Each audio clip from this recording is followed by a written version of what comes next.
Hi all, welcome to video 8 of the Databricks playlist.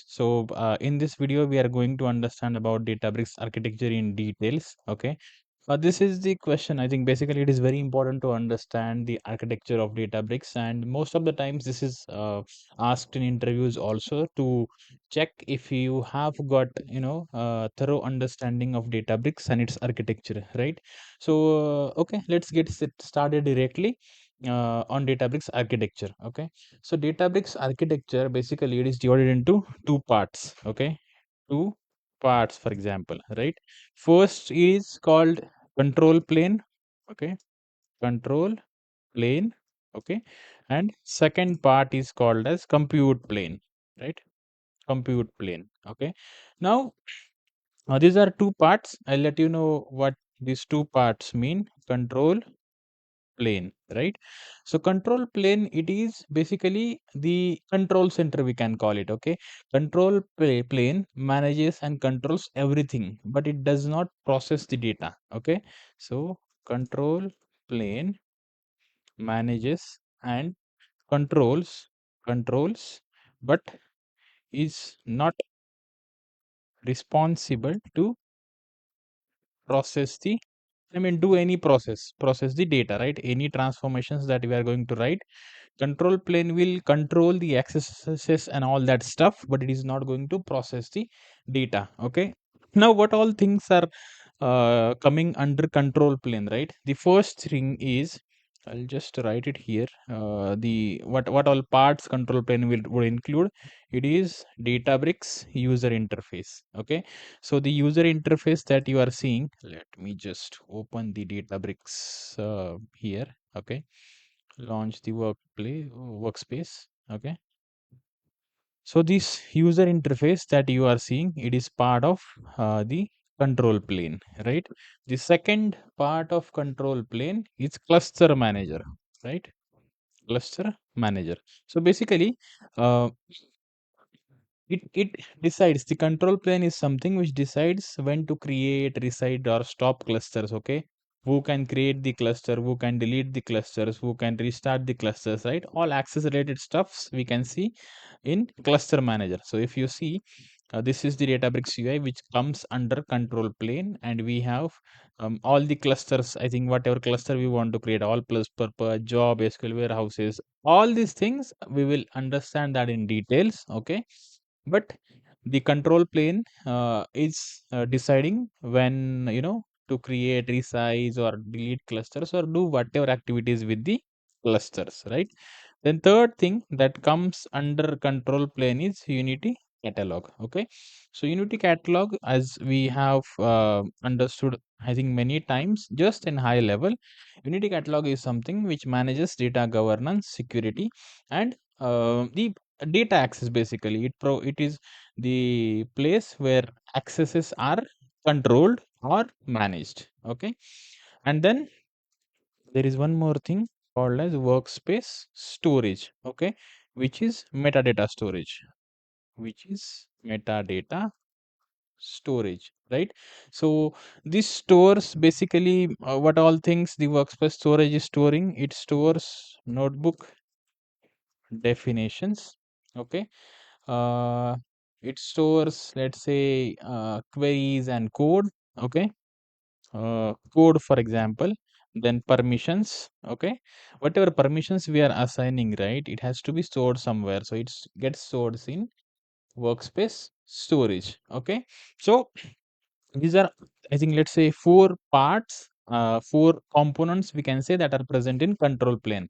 Simply, right, we can call it like it is like an office of any company. Let's say the manager's office of the company, right, where planning, permission, and coordination, everything happens in the office, but actual work is not happening in the office, right?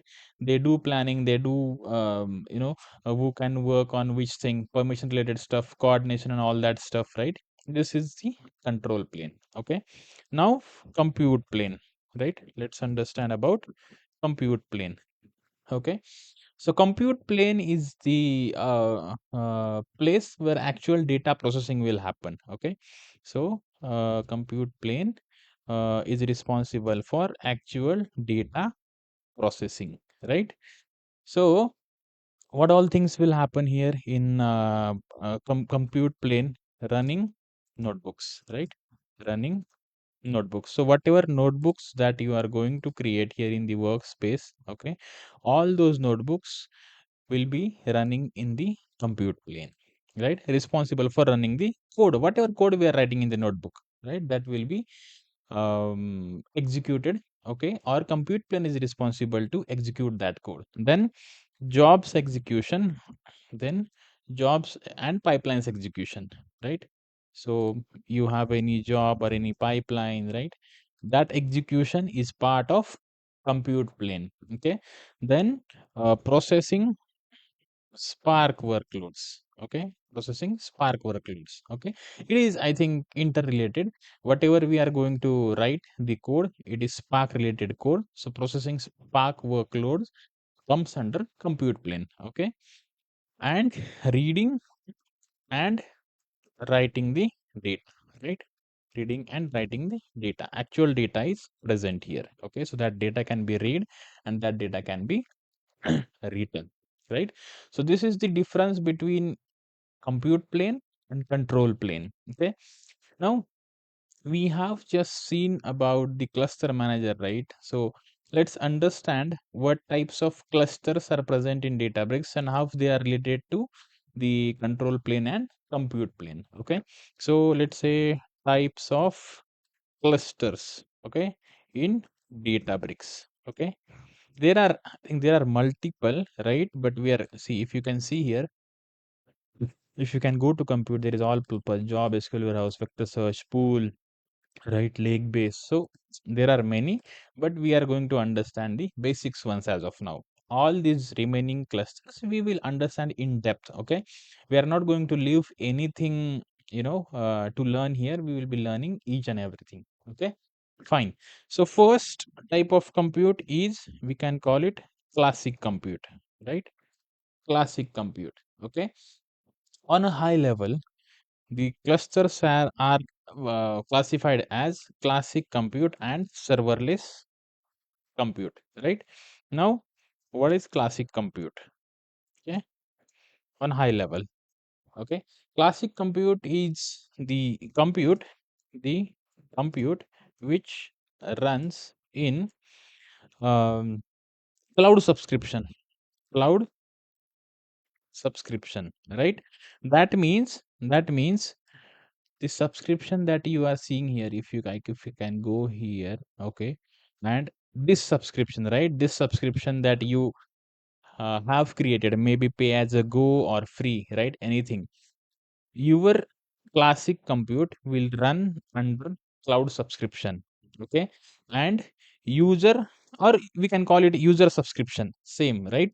User can manage the cluster size, okay, the cluster size, okay, and when to start, stop, okay, restart, okay, restart and delete the cluster, everything user can manage, right, under classic compute. Okay, it takes some time to start.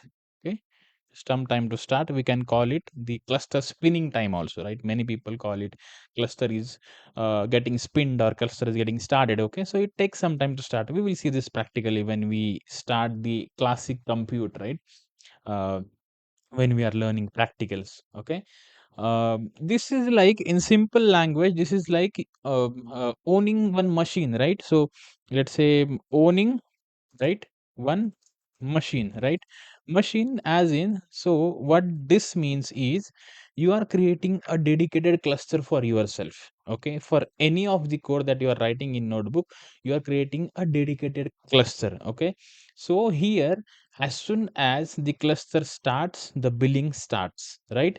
And when you terminate the cluster, when you delete the cluster, when you end the cluster, right, the billing is stopping, right?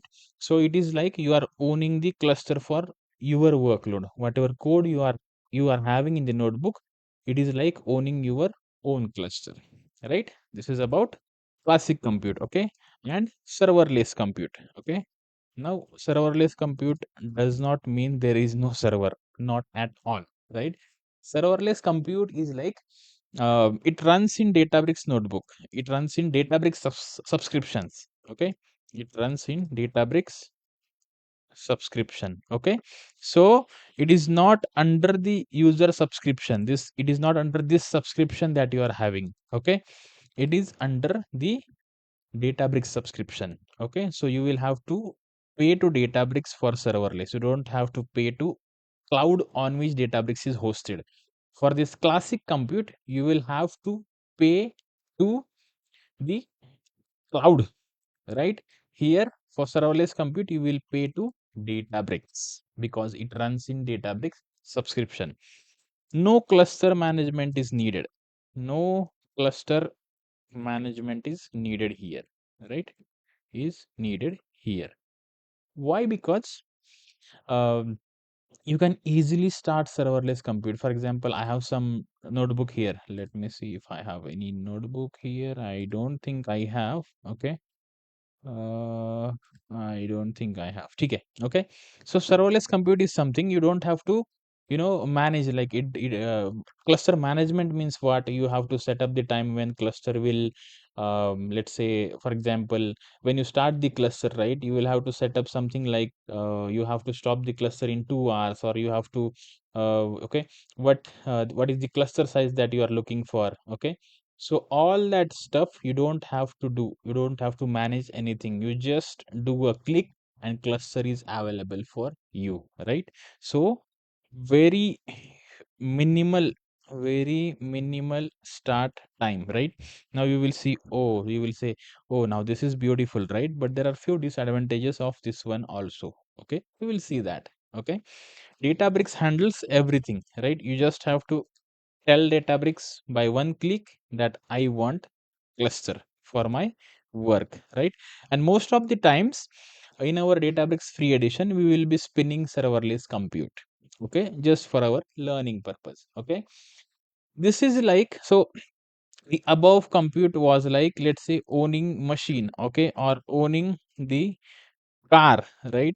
To, let's say, travel, right? It is your car, you have to maintain, you have to do everything for this car. Okay, and this will stay with you, right? Whenever you want to start, stop, whatever you want to do, you can do. Okay, serverless is like using Uber or Ola or any n number of apps, right? Using the, let's say, the car of any other institute, right, for your purpose. Okay, for your purpose, right?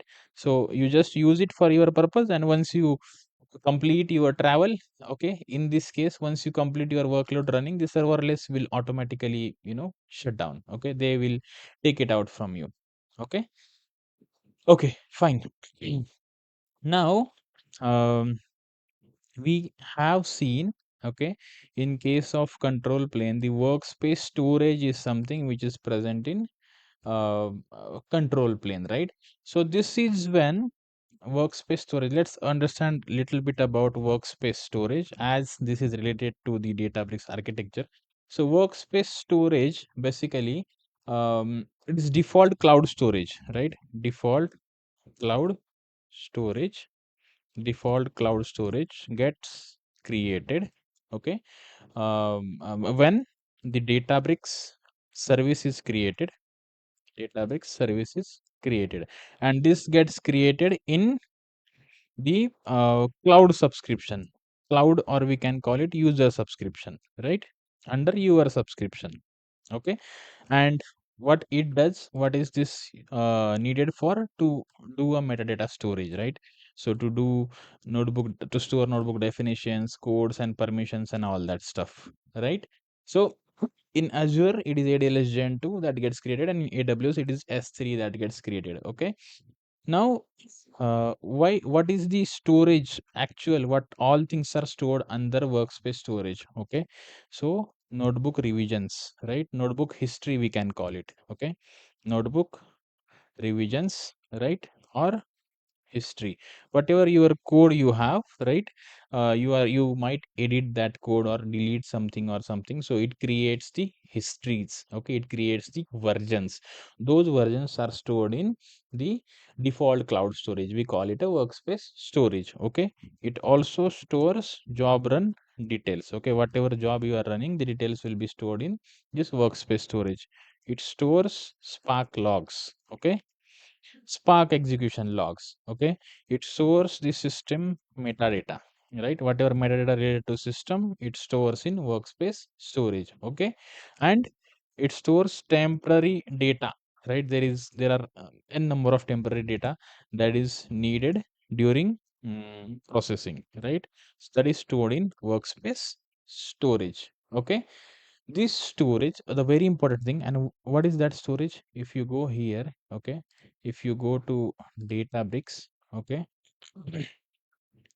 let me go to Databricks, manage resource group, okay, and this is the storage account. This is the workspace storage. So if you go to, okay, let me go to data storage. I think nothing is going to be here because as of now, there are, you see, jobs, things are here, logs are here, metadata is here, right? Unity catalog storage. So all the things that we have seen here are stored in workspace storage. Okay, now this very important part, this storage, okay, this storage is coupled or tied to the workspace. Okay, this, it is tightly coupled, we can call it, to the workspace. If this Databricks workspace is deleted, the storage gets deleted. Okay, so it gets deleted, okay, when Databricks workspace is deleted. Okay, so this is tightly coupled to the Databricks workspace. Okay, now see, now if we see this control plane, compute plane, we have seen control plane, we have seen compute plane, right? We have seen what is classic compute, serverless compute, and everything. Okay, now if you see the control, there are two things: Databricks, okay, subscription, right? Databricks subscription, and user subscription, user subscription, right? So control plane, control plane, and serverless compute, and serverless compute, right, are part of Databricks subscription, right? Whenever user requests for serverless compute, it is provisioned within Databricks subscription, and Databricks is having pre-allocated virtual machines, okay, using which the serverless compute is provisioned. Okay, and the classic compute, okay, classic compute plane, okay, we can call it a compute plane, and workspace cloud storage are located in customer subscription. Okay, so classic compute and workspace, right, workspace storage are present in user subscription, right? I hope it is clear. Okay, because this classic compute is provisioned by the cloud on which the Databricks is hosted. That's why it comes under user subscription. The billing of user subscription will be charged in this, here in this billing section. If we go to, I think, billing subscriptions, right? If we go here, and if I, let's say, click on here, okay, whatever is the bill, okay, where was that subscription? I just went there, Azure subscription one, for example, right? Whatever the bill of your clusters, it will appear here, right? Okay, and the bill of serverless compute will be present under Databricks subscription. Okay, so whenever classic compute is requested, okay, when you request your own compute, like let's say you are owning a compute for all your work, right? Databricks provides the compute within customer's cloud subscription. Okay, so though you are requesting the this compute using the Databricks UI, okay, using this place, for example, or purpose compute, okay, or job compute is a part of, let's say, classic compute, right? So though you request it from Databricks, the charges, okay, or the billing, or it is provided by the cloud on which Databricks is hosted, right? And workspace storage is also located under customer subscription. Okay, it holds, so whatever charges related to this, right? If I go to, let's say, databricks, okay, we just have seen the storage, right? We have something stored in the storage, okay. So whatever charges related to this storage, right? For example, if I go to here containers, okay, whatever the storage is, right, whatever it is stored here, okay, the charges or the billing will be present under the subscription, the Azure. For me, it is Azure subscription 1, right? That's how things happen in Databricks. Okay. So though the classic and serverless compute we can access, okay, we can access using Databricks compute or Databricks UI. The billing is different. The classic compute billing will happen in uh, Databricks, sorry, user subscription, okay, and serverless compute billing will happen in Databricks subscription, right? I hope that is clear to you. Okay. Okay, now here I think we are not able to see any. This is the managed resource group. Here we are not yet able to see any classic compute because we have not yet created any classic compute. Okay, so classic compute part is not going to be present here. Whenever we create, it will be available here. Okay, let's understand what are all these things that have got created by default when we have created a Databricks workspace. Okay, so basically we have already seen the managed resource group contains the resources that Databricks create by default. Okay, and these are created to support the Databricks service, right? But all these resources are present under customer subscription only. Okay, this is not under Databricks subscription. This is under customers subscription.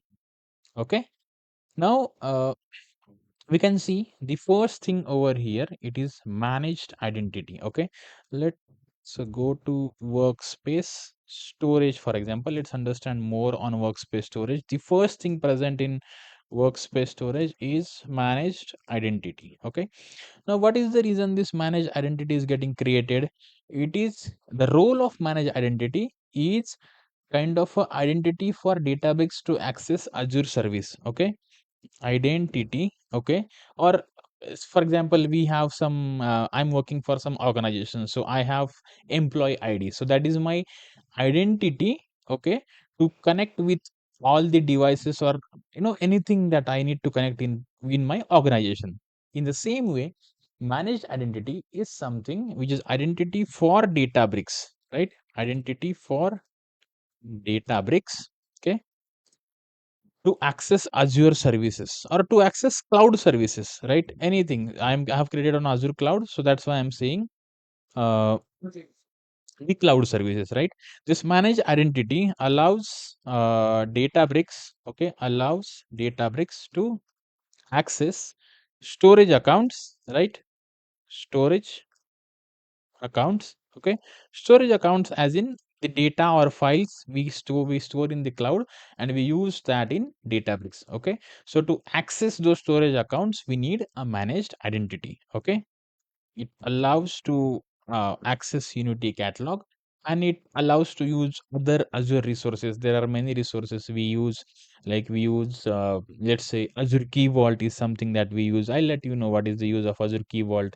We are using storage accounts, right? So this is the managed identity. Okay, which will allow the Databricks, this Databricks workspace to access Azure services. Okay, and no password or no key is required here. Okay, this acts like a key.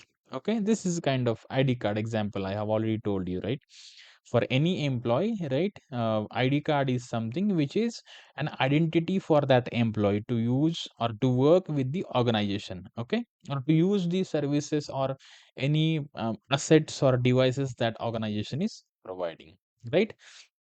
Now, second thing we all know, it is storage account. Okay, we call it a workspace storage, and what it stores, we have seen everything what it is storing: notebook revisions, job run details, spark logs, metadata, temporary data, right? So second part is workspace, right? Workspace storage, that is present under the uh, I would say. This is not workspace storage. This is like managed resource group, right? What we are seeing, what all things are present under managed resource group. Okay, fine. The third thing is access connector for Azure Databricks. Okay, access connector for Azure Databricks. And why this is because we have created this Databricks workspace or Databricks service in Azure Databricks. That's why Access Connector has got created. The role of Access Connector is it creates a secure bridge between Databricks and Azure storage. Okay, secure bridge between Databricks, right, and Azure storage, right? So basically managed identity, using this managed identity we will access the Azure storage. Okay, and the security to access, right, is taken care by access connector for Azure Databricks. Okay, now next thing, what is the next thing over here? It is network security group. Okay, I'll write it as, let's say, NSG, network security group. Okay, it controls the network traffic, right? It controls the network. Okay, it controls the network traffic. It defines what traffic is allowed. Okay, what traffic over here is the access traffic, the let's say users that are trying to use Databricks. Okay, trying to use Databricks, or which Databricks identity is allowed to access the storage, right? So it controls which traffic is allowed and which traffic is blocked, right? That's why network security group. Okay, it protects Databricks worker nodes. Okay, so though Databricks is accessing the cloud, I would say cloud storage, right? Cloud storage and classic compute. Okay, so this network security group protects the Databricks worker node. It works like a firewall. It applies the firewall rules. It is like a security guard. Okay, security guard who is controlling the entry and exit, right? Okay, and the next thing, the last thing is virtual network, right? We call it a VNet. Okay, virtual network. Okay, this is the private network for Databricks compute, right? And it enables secure networking of Databricks compute. Okay, it acts as a private endpoint, right? This is like I would say a private office campus for Databricks. Okay, and this is done using VNet, virtual network. Okay, okay, I think yes, that's all. We have seen the Databricks architecture in details. Okay, we have seen it is divided into two parts: control plane, compute plane. Control plane is something which manages and controls but is not responsible for processing the data. Databricks UI, cluster manager, Unity catalog, workspace storage, it comes under control plane. Okay, under compute plane, actual data processing comes under compute plane. It is like running notebooks, jobs execution, processing Spark workloads, reading and writing the data to cloud storage, right? We have seen types of clusters. So there are classic compute, serverless compute. Classic compute runs in the user subscription. Okay, user has full control over classic compute, what configuration to select, what accesses to give, right, when to terminate, everything is present with user. Serverless compute, it runs in Databricks subscription. No cluster management is needed, and it has got very minimal start time, right? We have seen the analogy. Classic compute is like owning your own car, and serverless compute is like using some Ola or Uber just to, just for your journey. Okay, then we have seen what is workspace storage. Okay, it is default cloud storage that is getting created when we create the Databricks service, right? These are all the things that workspace storage is storing. Okay, it is tightly coupled to Databricks workspace. If we are deleting the workspace, the sorry, if you are deleting the Databricks workspace, the workspace storage is also going to be deleted. Okay, so in the end we have seen Databricks subscription. What are the things under Databricks subscription? It is control plane and serverless compute, right? And what are the things under user subscription? It is classic compute and workspace storage. Okay, and we have seen this managed resource group. We as of now see the 5 services that are created under managed resource group: manage identity, workspace storage, access connected for other databricks, network security group, and virtual network. And we have seen what is the reason these services are getting created when we create Databricks workspace, right? Fine. I hope now you have got good understanding of what Databricks is. Okay, the basics of Databricks, and we have seen the architecture also in details. Okay, if you want, you can try drawing some diagram. Okay, and this is the important question for Databricks interviews, right? Many people, I think recently I have seen many people are not aware what Databricks architecture is. If I ask people what is Databricks architecture, they start, telling me the Spark architecture. Okay, Spark architecture and Databricks architecture are two different things. Okay, fine. I hope this is clear now. And I'm enjoying this series a lot. If you feel this is useful, do share with those who wants to learn, right? Because as and when this series is progressing ahead, we will be going more and more deeper into each and every part of Databricks. Okay, each and every functionality of Databricks. Okay, and the I would say inner working also, how it is working inside, right? Out of, I would say, behind the walls, how it is getting executed. Okay, fine. That's all from me. I wish you all the best and thank you so much. I'll see you in the next video.